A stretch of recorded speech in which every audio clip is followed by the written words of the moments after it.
ടീമിൽ പോലും ഒരാൾ കളിച്ചിട്ടില്ല എന്നുള്ളതായിരുന്നു.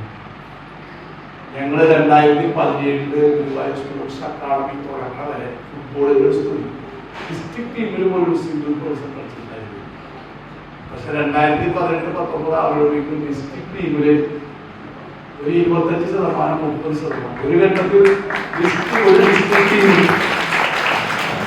സാറ് കൊണ്ടുപോയ ഒരു ടീമില് കളിച്ച ലെവലില് 8 പേരും GSL ആണ്.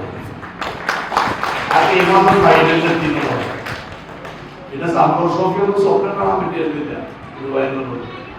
നമ്മുടെ മേഖലയിൽ ഒരാൾ സന്തോഷ് ട്രോഫി ടീമിൽ കളിച്ചു. നമ്മുടെ മേഖലയിൽ ഉയർത്തിപ്പോ വെസ്റ്റ് ബംഗാൾ പ്ലെയർ അതിപ്പോ ISL മറ്റേ SLK കളിച്ചുകൊണ്ടിരിക്കുകയാണ്. ആൾക്കൊരു സൂപ്പർ ലീഗിൽ കളിക്കാൻ ആവശ്യമായിട്ടുള്ള കോഡ് വന്നിട്ടുണ്ട്. ഒരുപാട് ചെറുപ്പക്കാർ ഉയർന്നു വരുന്നുണ്ട്. ഇപ്പോ നമ്മുടെ ടീമിനെ അങ്ങനെ ഒഴിവാക്കാൻ പറ്റില്ല. ധാരാളം ചെറുപ്പക്കാർക്ക് അവസരം ചെയ്യും. ഫിഫയുടെ അംഗീകാരമുള്ള തൃശ്ശൂർ ജില്ലയിലെ ഒരുപക്ഷെ സംസ്ഥാനത്തെ ആദ്യത്തെ ഫുട്ബോൾ വലിയ ഒരു പങ്കുണ്ട്.